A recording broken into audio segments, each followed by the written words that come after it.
Bueno, ahí tenemos unos cuantos datos como para empezar, como para que nosotros podamos agarrar nuestros celulares y buscar, enterarnos de qué han sucedido en esas épocas, porque un pincelazo como ese no sirve para profundizar todo lo que ha sucedido en esa época. Está llena de historias, está llena de nombres sobre todo, y personas que han tenido que irse de este país, que han vuelto después de muchos años o que directamente no han vuelto. Entonces es muy importante poder hablar con las personas que también han vivido en esta época.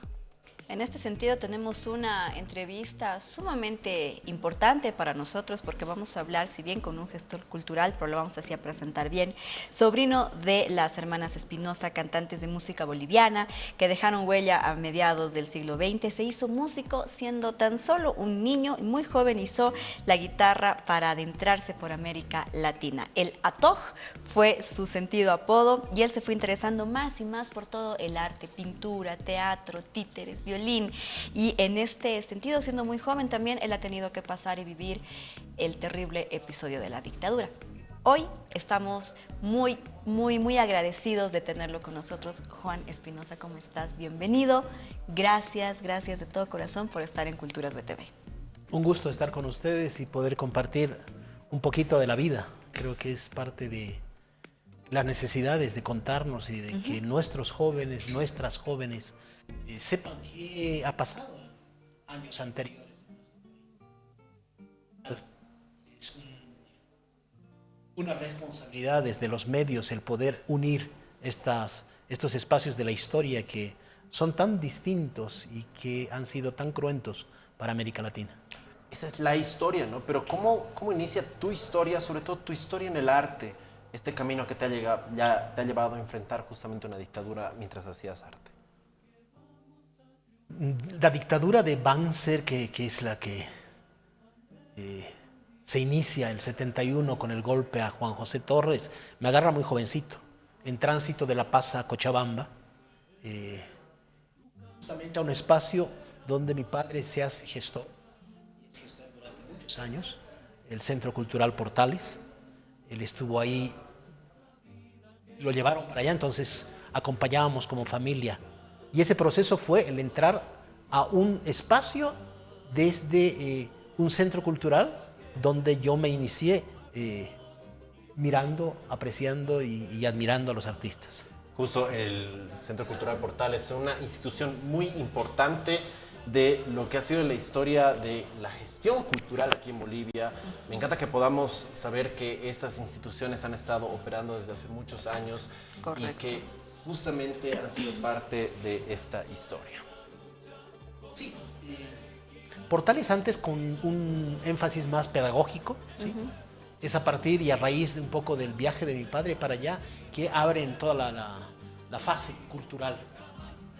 Festivales, el Luzmila Patiño, llegadas de artistas como Domínguez, como los Carcas, digo los Jairas, con Gilbert Fabré, exposiciones de pinturas, un taller permanente de títeres y grupos de teatro que van llegando a Cochabamba, fundamentalmente, traídos por Portales. Entonces, es una dinámica en la que yo me abro hacia el trabajo artístico, los títeres fundamentalmente en un inicio y la pintura con el Gildaro Antesana, maravilloso maestro, y que me van sensibilizando frente a lo que estaba pasando. En todo caso, la vivencia de la dictadura la teníamos desde muy chicos. Sabíamos que los tanques pasando por las calles en Miraflores, mi anterior barrio, o en Cochabamba, los aviones y los helicópteros eran señal de golpe. Sabíamos que había golpe y sabíamos que cambiaba la situación, que se conculcaban los derechos. Sabíamos que mucha gente iba a ser perseguida, entre ellos nuestros padres posiblemente. Entonces era una situación dura, difícil. Y bueno, en relación al trabajo artístico hay un mundo que muchas y muchos bolivianos hemos vivido. Justamente, bueno, hablando de las nuevas generaciones que posiblemente han escuchado que sí hubo dictadura, pero creo que realmente el relato se puede llegar a quedar corto, ¿no? O sea, no se pueden llegar a imaginar la magnitud que ha sido vivirlo. ¿Qué les podrías comentar tú? Obviamente son episodios que queremos que no se vuelvan a repetir, pero hay un porqué, ¿no? regímenes conservadores, con mirada absolutamente vertical, que no permitían las libertades de expresión, tanto e incluso como, por ejemplo, la melena. ¿Sí? Nos cortaban la melena en los colegios, no era posible usar melena, ¿sí? A ese nivel de represión. O sea, ¿y eso qué significa? Eso no es el cabello, no, esas son las ideas, esa es la libertad, esa es la posibilidad de expresarte libremente. Entonces, esos eran rasgos que vivimos. El saber que en cualquier momento podía darse un toque de queda o un estado de sitio y nadie podía salir a las calles. ¿Sí? Y esa situación la vivimos durante toda esa época, desde los 60 mediados hasta mediados de los 80 y 80 y pico, ¿sí? Después de García Meza.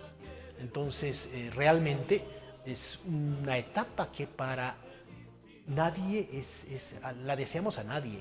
Y hemos vivido muchos países en ello y creo que no queremos volver a ello. Estamos en otras aperturas y tenemos que realmente consolidar la democracia y consolidar las libertades y consolidar la libre expresión justamente para no vivir este tipo de situaciones. Entonces tenemos que ser mejores en todo sentido. Y en ese contexto, justamente donde hay este control rígido, donde puedes ver un tanque en la calle y dices, bueno, ahí se acabaron los derechos. ¿Cómo se hacía arte? ¿Cómo hacían los artistas desde tu experiencia? Empiezo con Teatro Runa, el 75, ¿sí? Después de la llegada de un grupo argentino a Cochabamba, Teatro Estudio de Buenos Aires, maravilloso grupo que trae algunas obras y que decide dar un curso de teatro abierto. Estuvimos inscritos casi 60 personas, aficionados totalmente, y logramos pasar clases durante unas 2 o 3 semanas, intensivas todos los días, abriéndonos al escenario y a la improvisación y al cuerpo y a qué decían nuestros cuerpos y nuestras voces. Y de pronto recibimos una notificación desde la prefectura, que en ese momento era la gobernación, ¿sí? Que motivado por algunas gentes denunciaban que estos espacios eran espacios de formación política. Entonces cerraban el curso y los sacaban del país a los instructores del grupo de teatro. Eso hace que haya muchas protestas nuestras y de mucha gente en Cochabamba, pero no pudimos hacer nada. ¿Cuántos años tenías tú? Yo tenía 15 años. Jovencito. Y decidimos, además por rebeldía y por tenacidad, continuar, ¿sí? Ellos nos dejaron ejercicios escritos y quedamos trabajando un grupo de 8 personas. Después de todo ese grupo grande, pero trabajamos todos los días y seguíamos trabajando los ejercicios y nuestros cuerpos y nuestras voces, y pasaron algunos directores por allá para poder trabajar obras con nosotros. No quisimos, hasta que llegó Darío González con los títeres de Plazas y Caminos, y a Darío le propusimos hacer un trabajo. Entonces con él montamos Vida, Pasión y Muerte de Lato Antonio, ¿sí? Del Zorro Antonio, a partir de la tradición oral, Feijó y Paredes Candia, Feijó Argentina, Paredes Candia Bolivia. Y es a partir de ello que empezamos a hacer funciones de teatro. Montamos la obra durante 6 meses, un trabajo muy rico, muy de creación colectiva,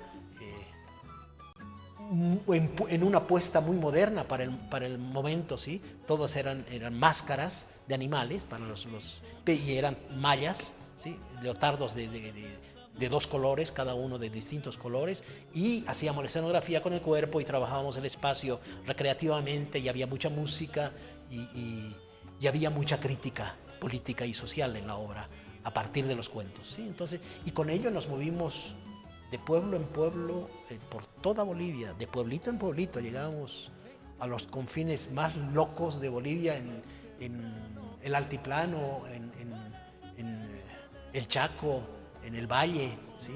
Nos movimos por distintos lugares y encontrábamos que el único que había pasado por la iglesia o la escuela o el patio donde hacíamos la función era el mago Fumanchú, ¿sí? que alguna vez pasó por ahí. Pero esa actividad nos llevó a tener que medir las palabras, tener que medir las cosas que decíamos, porque sabíamos que podíamos ser reprimidos en cualquier momento. Claro. Cosa que pasó posteriormente en el golpe de García Meza en los 80, con esa misma. Seguíamos con ese espectáculo durante años. ¿Te reprimieron también? Llegaron al lugar y estábamos dando clases en Guarnes, Ajá. en un taller de cultura popular, y llegó el golpe y llegaron y nos quitaron las cosas, tuvimos que salir de ahí, nos ocultamos en la casa de Lorgio Vaca durante 10 días, del pintor maravilloso, y después volver a Vinto, y después el grupo casi se deshizo, ¿no? Y tuvimos que salir del país. Esas consecuencias deben haber dolido mucho, pero yo me pregunto, iban con esta obra de crítica social, ¿qué vieron que engendró en la gente? ¿Vieron que hubo cambio político en las personas? ¿Despertaron algunas conciencias quizás? Lo que pasa es que el trabajo artístico, el trabajo cultural artístico, abre nuevas perspectivas a la gente que ve, la sensibiliza de mil maneras, ¿sí? Son nuevos paradigmas que se te abren en la vida. Entonces, con seguridad que tocas fibras en mucha gente que llama a su reflexión, que llama a repensar las cosas, que llama a ver las cosas de distinta manera. Esa es la maravilla del arte, ¿sí?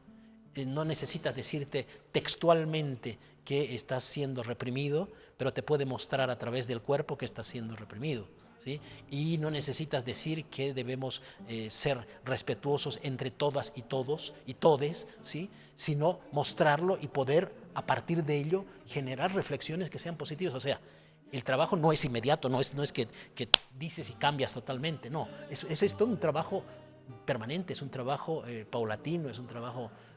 Por eso es maravilloso trabajar con nuestras niñas, nuestros niños, con arte, ¿sí? Porque los haces más sensibles, los haces más humanos. Y al ser más humano, simplemente no aceptas la represión. Y justo te preguntaba eso porque quería saber cómo está ahora el asunto. Es decir, si hacer arte y cultura en ese tiempo ha tenido todas esas consecuencias, ¿cómo lo podrías, no sé, comparar o hablar con el presente, con cómo se hace cultura hoy? Primero decir que el movimiento artístico y cultural es grande, ¿sí? Muchas disciplinas, mucha gente trabajando en todo lado y mucha gente trabajando al día, trabajando contra viento y marea, casi sin financiamiento, casi auspiciando el trabajo artístico y cultural en el país, ¿sí? Durante todas estas décadas hemos soñado con tener un Ministerio de Culturas, ¿sí? Que pueda abrir un flanco de fondos concursables, programas de formación, vínculos entre todos, generar procesos de encuentro, y hasta que logramos un Ministerio de Culturas en los años, ¿sí? En los años, y de pronto se empezó a abrir una perspectiva muy interesante con Pablo Grux, por ejemplo, y empezamos a abrir un trabajo, por ejemplo, de legislatura cultural, una ley de culturas con un movimiento una red de gestores que llamamos Telartes en Bolivia, y que trabajamos un proceso de ley. ¿Sí? Es una ley que hasta ahora no se ha promulgado, es una ley que está ahí dormida en varias gavetas, porque requiere todavía seguramente algunos procesos de hacer conciencia en nuestros decisores y nuestras decisoras de la dimensión social, educativa, política, humana que tiene el trabajo cultural y artístico. Entonces, seguimos en la brega, el movimiento cultural y artístico sigue trabajando y hay mucho más conciencia de la necesidad de tener una legislación que nos permita un marco de trabajo más amplio, y por otro lado hay la necesidad de que la institucionalidad cultural trabaje a la par de este proceso, de estos procesos. Lastimosamente esas distancias aún se sostienen, ¿no? Juan, escuchando todos tus relatos y viendo hacia el pasado, ¿te arrepientes de algo? ¿Volverías a hacerlo todo igual? Volvería a hacerlo absolutamente igual. Y hemos vivido procesos distintos, todos. Después del tiempo de la dictadura de García Meza, yo me fui a Nicaragua, 10 años, ¿sí? En plena guerra, y estábamos siguiendo trabajando desde la cultura y siguiendo trabajando desde el arte. En Ayacucho, justo con el FITAS pasado, llegó la gente del Odin Teatro de Dinamarca, Eugenio Barba, como director. Yo lo conocía a Eugenio Barba en 1978, en el Festival de Teatro en Ayacucho, Perú, que vivía también momentos represivos muy duros, donde estaba Abimael Guzmán en la cárcel, ¿sí? Y fuimos a hacer Vida, Pasión y Muerte de Datos Antonio en la cárcel en Ayacucho. ¿Sí? O sea, Wow. es parte de la vida, es parte de las militancias. Son las militancias desde el arte y la cultura que nos pueden y nos unen y nos hacen. Y según Qué tú, lindo. ¿cuál sería la mejor forma para una persona, no sé, alguien que nos esté viendo que sea joven o que tal vez se esté enterando que existen las dictaduras, alguien que tal vez nunca ha tenido mucho contacto con estos temas? Según tú, ¿cuál sería la mejor forma en la que podrían entender el tema de la cultura y el arte en tiempo de dictadura? Mira, yo creo que hay que leer, hay cine, hay mucha gente, muchos creadores que han vivido esa época y creadoras que han vivido esa época que estamos dispuestos a transmitir lo que hemos hecho. Y por otro lado hay que leer y hay que ver y si han decidido y encuentran en la expresión artística una beta para ser libres y para ser lo que quieren ser, métanle duro. Y es un trabajo tan duro como cualquier trabajo. Y es un campo complejo pero maravilloso, que hace mucho bien. Y sabes que estás haciendo bien. Gracias. Gracias, gracias por todas tus palabras que creo que son tan necesarias cuando a veces uno escucha de, no, pero debería volver la dictadura a este país, ¿no? Y no tenemos idea de lo que estamos hablando realmente. Y Sí. tenemos que a partir de este momento seguir creciendo. Totalmente. Muchísimas gracias, Juan, por hablar desde el corazón y estoy segura que cada una de tus palabras ha llegado sobre todo a la juventud que necesita enterarse de lo que realmente hemos pasado para que esos episodios no se vuelvan a repetir nunca más. Muchísimas gracias, Juan, por haber estado con nosotros. Esta es tu casa para cuando quieras. Sabemos que andas entre Brasil y Bolivia justamente trabajando, haciendo gestión cultural y bueno, cuando quieras, las puertas siempre abiertas. Gracias a ustedes. Suerte. Espero poder tener un programa con Juan acerca de la institucionalidad en lo que es Bolivia, acerca de la cultura. Vamos a llegar a eso eventualmente, pero por ahora nos tenemos que ir a un corte y ahora con más Culturas BTV.